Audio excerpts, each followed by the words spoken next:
Hello friends, कैसे हैं आप सभी। आई होप सभी अच्छे होंगे और सभी अपनी प्रिपरेशन में लगे होंगे। मैं हूं आपके साथ स्टडी लर्निंग से। मैं आपके लिए लेकर आई हूं आज रसायन विज्ञान का पेपर जो कि 2024 का है। सेट आप यहां पर चेक कर लेंगे। पूर्णांक 70 है क्योंकि इसमें आपको प्रैक्टिकल के 30 नंबर मिलते हैं। समय 3 घंटा 15 मिनट। निर्देश आप पढ़ लेंगे। टाइम वेस्ट ना करते हुए हम वीडियो को स्टार्ट करते हैं। अगर आपको हमारी वीडियो पसंद आती है प्लीज़ लाइक करें, चैनल को सब्सक्राइब करें, कमेंट करें और अपने दोस्तों को भी शेयर करें। चले स्टार्ट करते हैं। प्रश्न 1 है। इस प्रश्न के प्रत्येक खंड में 4 विकल्प दिए गए हैं। सही विकल्प चुनकर उसे अपनी उत्तर पुस्तिका में लिखिए। 5 ग्राम NaOH 450 ml विलयन में घुला हुआ है। 5 ग्राम NaOH 450 ml विलयन में घुला हुआ है। विलयन की मोलरता क्या है? हमें विलयन की मोलरता ज्ञात करनी है।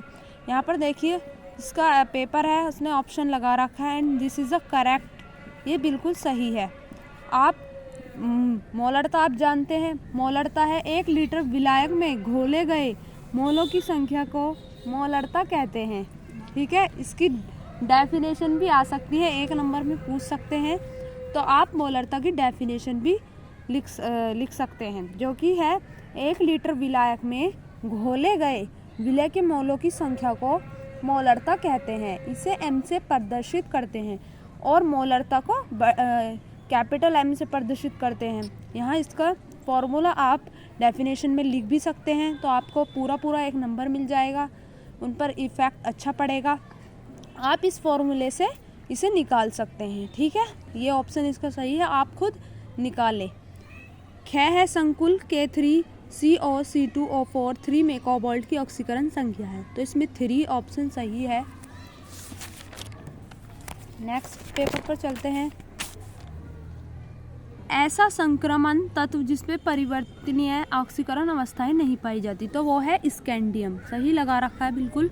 यौगिक जिसमें क्षारीय परबल्य सबसे अधिक है, तो CH3T2NH, ये बिल्कुल सही है। ओके। यौगिक जो डाइसैकराइड नहीं है, सुक्रोज, लैक्टोज, सेलुलोज, माल्टोज, तो ये सही है माल्टोज। निम्नलिखित में से कौन सा यौगिक की पहचान टालन अभिकर्मक से होती है? तो एल्डिहाइड है। आप इसे खुद करें, मैं सिर्फ आपको ये बता रही हूँ। ठीक है। क्वेश्चन 2 है। 330 ग्राम एथिलीन ग्लाइकोल C2H6O2 को 450 ग्राम जल में मिलाया गया है। निम्नलिखित की गणना कीजिए। तो आप में से इसकी गणना करनी है। विलयन के हिमांक में अवनमन, विलयन का हिमांक। ठीक है। ख है निम्न पदों को परिभाषित कीजिए। मोल अंश, मोललता, तो मोललता आपको बिल्कुल मोलरता के ही तरह होती है। ठीक है। मोलरता की देखिए यहाँ पर आ गई है 1 नंबर में डेफिनेशन। मोलरता की डेफिनेशन है 1 किलोग्राम विलायक में घोले गए विलय की मोलों की संख्या को मोललता कहते हैं। लैंथेनॉइड अंकुचन क्या है? लैंथेनॉइड अंकुचन के प्रभाव की विवेचना कीजिए। ये 2 नंबर में पूछा गया है, बहुत ही इंपॉर्टेंट है ये। ठीक है। FeNH32CN4 के ज्यामितीय समावयवों की संरचना दर्शाइए। मैं सिर्फ आपको क्वेश्चन पेपर दिखा रही हूँ, आपको खुद इनका सॉल्यूशन निकालना है। ये आप देख लेंगे। फिनॉल अम्लीय गुण प्रदर्शित करता है लेकिन एथेनॉल लगभग उदासीन होता है। कारण सही समझाइए। ये देखिए यहाँ पर दे रखा है निम्नलिखित में विभेद कीजिए। मैं आपको लेकर आई हूँ, सॉल्यूशन आपको खुद करना है क्योंकि अब इतना टाइम नहीं है कि आप खुद से ना तैयारी करें। आपको खुद ये पेपर लगाने हैं। ठीक है, ताकि आपकी प्रैक्टिस अच्छी हो।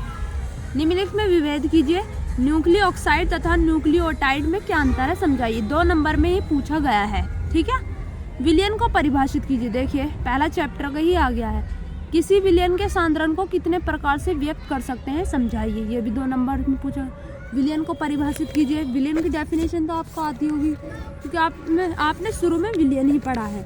तो अगर मैं इजी अपने लैंग्वेज में बताऊं तो 2 या 2 से अधिक पदार्थों के समांगी मिश्रण को विलयन कहते हैं। ठीक है। विलयन के 2 अवयव होते हैं, विलय और विलायक। तो आप कर सकते हैं।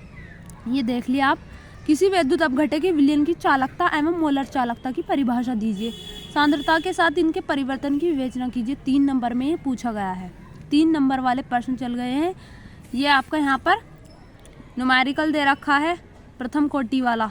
ये इम्पोर्टेंट है, ये अधिकतर आता है इस चैप्टर के। आप प्रथम कोटि वाले, आप प्रथम कोटि, द्वितीय कोटि, इसके आप वो लगाए न्यूमेरिकल तो बहुत बेटर रहेगा।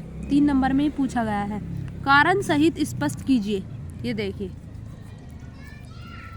ये 5वां क्वेश्चन यहाँ पर आ गया है। CuS HCl में नहीं घुलता क्यों? कारण बताना है आपको। ये सारे दे रखे हैं, ठीक है। ये आपका 2 नंबर का, ये 2 नंबर का, यहाँ पर 3 नंबर का है। फ्रक्टोज का संरचना सूत्र लिखिए। ग्लूकोज के 3 रासायनिक गुणों के रासायनिक समीकरण लिखिए। ये भी 3 नंबर का है, ठीक है। आप एक बार देख लेंगे पूरा पेपर यहाँ पर। चलिए नेक्स्ट पेपर पर चलते हैं। 6 क्वेश्चन है, क्या होता है? केवल रासायनिक समीकरण यहाँ आपको देनी है। एथिल ब्रोमाइड को सोडियम एथोक्साइड से अभिक्रिया कराते हैं, ठीक है। ये भी आप कर सकते हैं, या अथवा में से आप ये वाला लॉन्ग क्वेश्चन कर सकते हैं। ये 5 नंबर के आते हैं। इनमें आपको एक में 5 नंबर मिलेगा, इसमें आपको पूरे करने पर 5 नंबर मिलेगा। अगर आप इनमें से 2 करते हैं तो आपको 2 नंबर मिलेगा, 3 करते हैं तो 3 मिलेंगे। इसमें आप कर लेंगे तो ये ज़्यादा बेटर रहेगा। इलेक्ट्रॉन नागी प्रतिस्थापन अभिक्रिया क्या है? ये बहुत ही इंपॉर्टेंट है और बहुत ही ईजी है। आप चाहें तो मैं इसे करा दूंगी, ठीक है। निम्नलिखित यौगिकों का IUPAC नाम लिखिए। IUPAC नाम लिखिए, ठीक है। ये आपको इनका IUPAC देख लीजिए। मेरा गला थोड़ा सा ख़राब है और आपको साउंड भी काफ़ी ज़्यादा आ रहा होगा, तो प्लीज़ कॉम्प्रोमाइज़ करें। नेक्स्ट पेपर पर चलते हैं। यह निम्नलिखित अभिक्रियाओं में प्राप्त उत्पादों का अनुमान लगाइए। ये आपको बनाने हैं, ठीक है। अथवा यहाँ पर दे रखा, देखिए। आप या तो ये कर सकते हैं या आप ये कर सकते हैं। ये आ जाते हैं